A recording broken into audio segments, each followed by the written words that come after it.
नमस्कार दोस्तों, आप लोगों का स्वागत करते हैं अपने YouTube channel education for India में।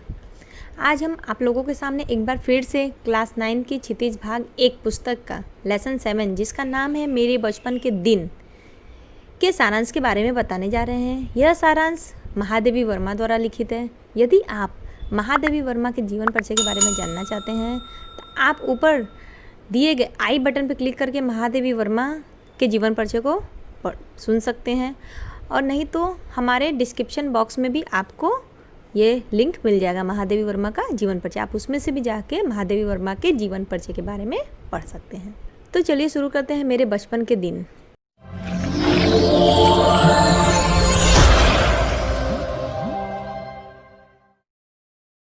इसमें क्या बताया गया है पहले उसके बारे में बता देते हैं। इसमें बहुत सारी स्मृतियों का एक सजीव चित्रण किया गया है, महादेवी वर्मा ने किया है। और ये अपनी सहेली सुभद्रा कुमारी चौहान, उनकी जो सहेली रहती है महादेवी वर्मा की, सुभद्रा कुमारी चौहान के साथ विद्यालय में वो पढ़ा करती थी। कौन? महादेवी वर्मा जो लेखिका है, वो अपने बचपन के बारे में बता रही हैं कि वो सुभद्रा कुमारी चौहान के साथ पढ़ा करती थी। इसमें उन्होंने लड़कियों के प्रति, महादेवी वर्मा जी ने इस सारांश में लड़कियों के प्रति एक सामाजिक रवैये, विद्यालय में उनकी सहपाठिनों के साथ छात्रावास का जीवन उनका कैसा था, तत्कालीन सौहार्दपूर्ण वातावरण उनके साथ होता था, आपसी प्रेम भाव भी रहता था, स्वतंत्रता आंदोलन के प्रति विद्यार्थियों का दृष्टिकोण कैसा रहता था, और गांधी जी के साथ उनकी मुलाकात और कवि सम्मेलन में उनकी उपलब्धियाँ, इन सब के सजीव चित्रण के बारे में बताया है महादेवी वर्मा जी ने मेरे बचपन के दिन में। तो अब शुरू करेंगे इसका सारांश। लेखिका, यहाँ लेखिका कौन है? महादेवी वर्मा जी। महादेवी वर्मा जी के परिवार में पहले 200 वर्षों तक किसी भी लड़की का जन्म नहीं हुआ था। मतलब उनके परिवार में 200 वर्ष तक किसी भी लड़की का जन्म नहीं हुआ था। जब भी किसी लड़की का जन्म होता भी उस 200 साल तक, तो उनको क्या किया जाता? मार दिया जाता था। और 200 वर्षों के बाद लेखिका का जन्म हुआ। लेखिका के जो दादाजी थे वे दुर्गा पूजा करके लड़की मांगी थी। मतलब लेखिका के जो दादाजी थे वो क्या करते थे? पाठ किया करते थे, दुर्गा पाठ, और वो दुर्गा माँ के भक्त थे। और वो उन्होंने क्या मांगा दुर्गा माँ से पाठ करके? मुझे एक पुत्री दीजिएगा।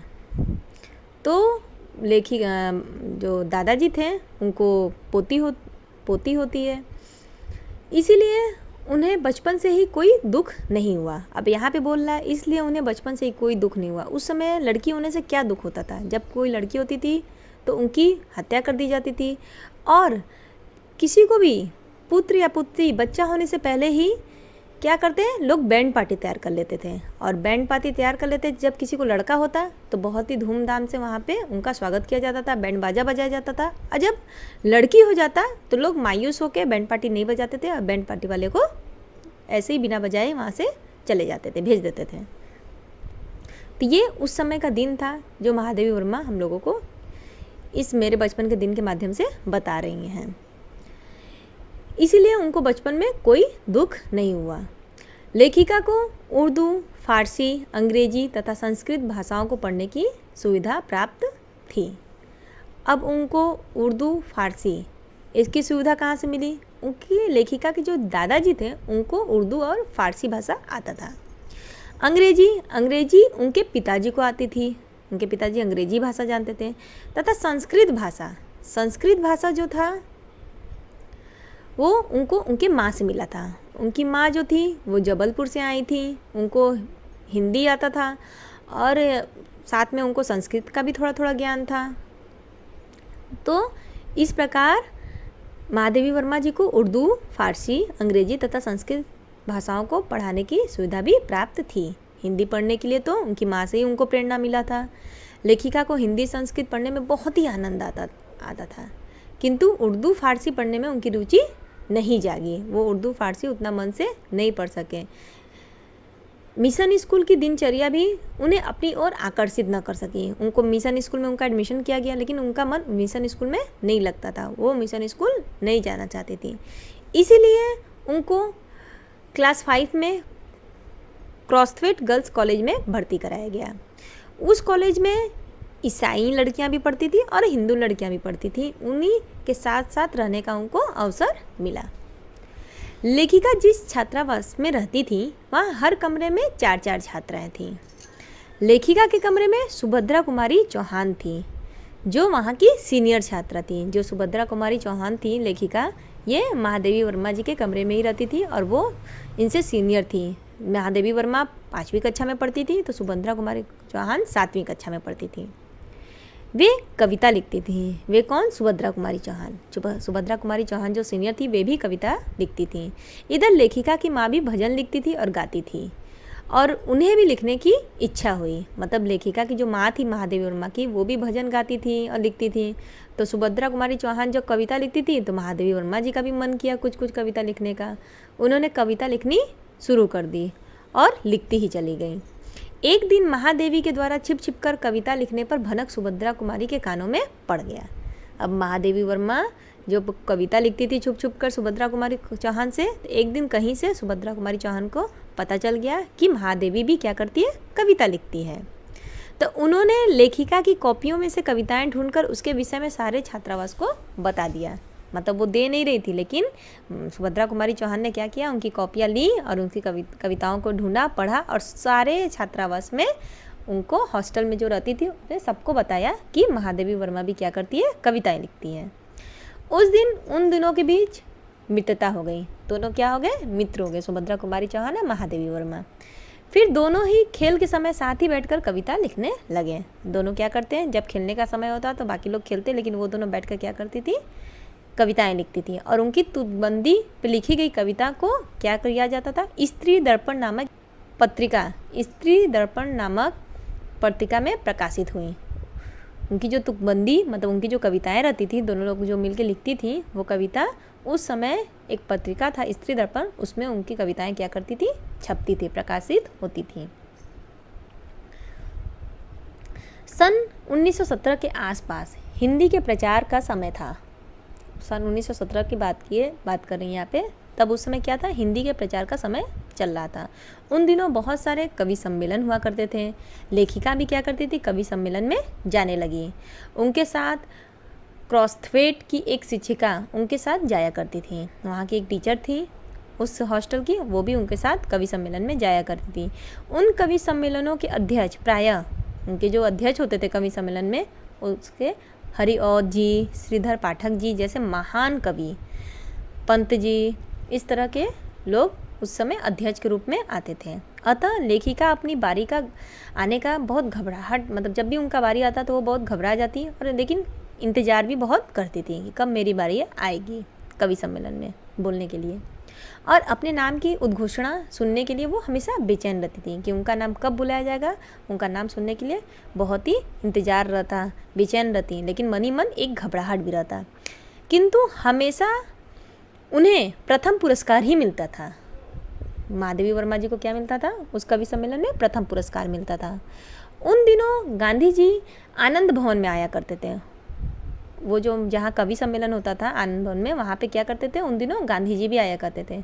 और लेखिका चाहती थी कि वो गांधी जी को अपने जेब खर्च से कुछ रुपए बचाकर भेंट के रूप में उनको दे दें।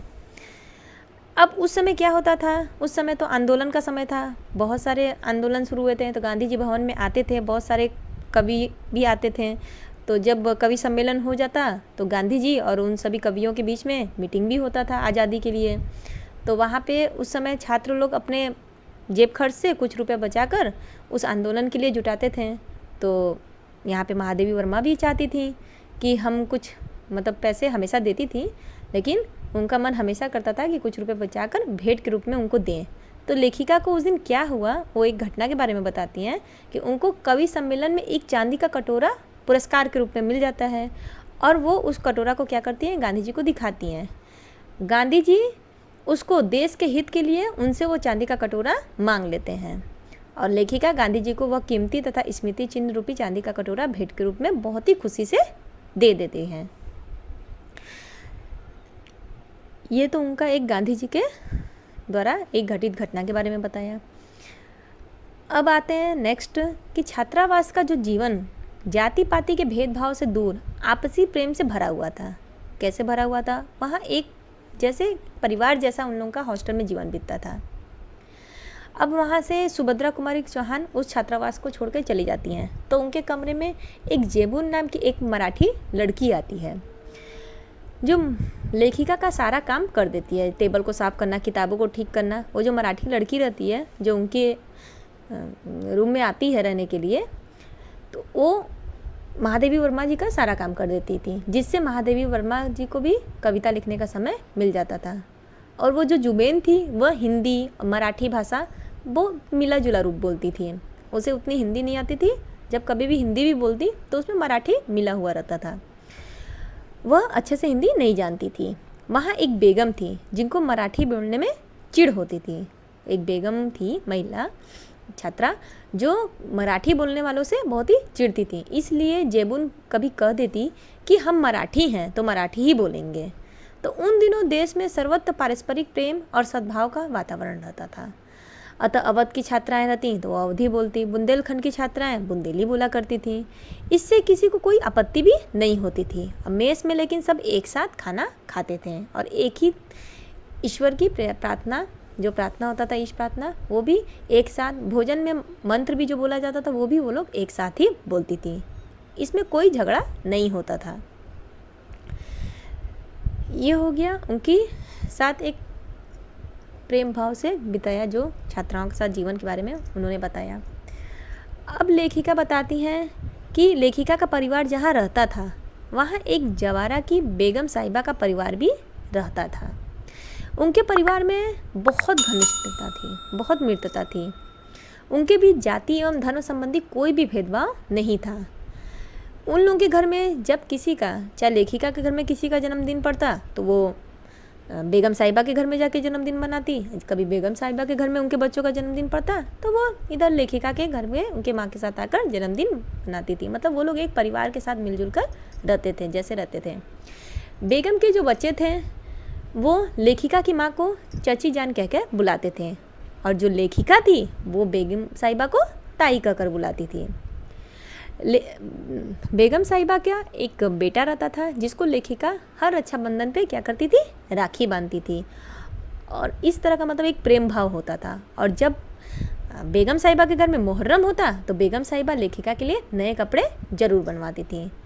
तो ये आपसी प्रेम भाव उस समय बहुत दिखा गया। लेखिका के घर जब छोटे भाई का जन्म हुआ, मतलब महादेवी वर्मा के जो छोटे भाई का जब जन्म हुआ, तो बेगम साहिबा ने ही लेखिका के घर जब छोटे भाई का जन्म हुआ तो बेगम साहिबा ने लेखिका की माँ से मांग की। किसकी मांग की? नेक की। और वो मांग करके उन्होंने उनसे नेक भी लिया कि आपके घर में जन्म हुआ है तो मुझे नेक चाहिए बेटे का। उसका नाम मनमोहन भी उसी बेगम साहिबा ने रखा।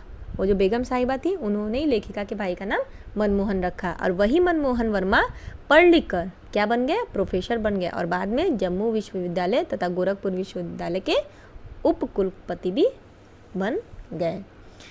तो ये था मेरे बचपन के दिन का सारांश जो महादेवी वर्मा द्वारा लिखा गया है। इसमें बहुत ही अच्छे से महादेवी वर्मा जी ने मतलब एक सामाजिक कैसा वातावरण है, विद्यालय में उनके कैसे सहपाठी रहते थे, उनके फ्रेंड्स थे, कैसे उनका छात्रावास का जीवन बीता, कैसे तत्कालीन सौहार्दपूर्ण एक वातावरण था जिसमें आपसी प्रेम भाव था जो हिंदू मुस्लिम का दिखाया गया। यहाँ पे स्वतंत्रता आंदोलन के प्रति विद्यार्थियों का एक दृष्टिकोण कि कैसे वो लोग एक एक पॉकेट मनी बचा कर वो लोग उस आंदोलन में पैसा इकट्ठा करते थे। गांधी जी के साथ अपने मुलाकात के बारे में भी उन्होंने बताया। और कवि सम्मेलन में उन्होंने जो उपलब्धि पाई, एक चांदी का कटोरा, उसका भी कितने अच्छे से यहाँ पे चित्रण किया गया है।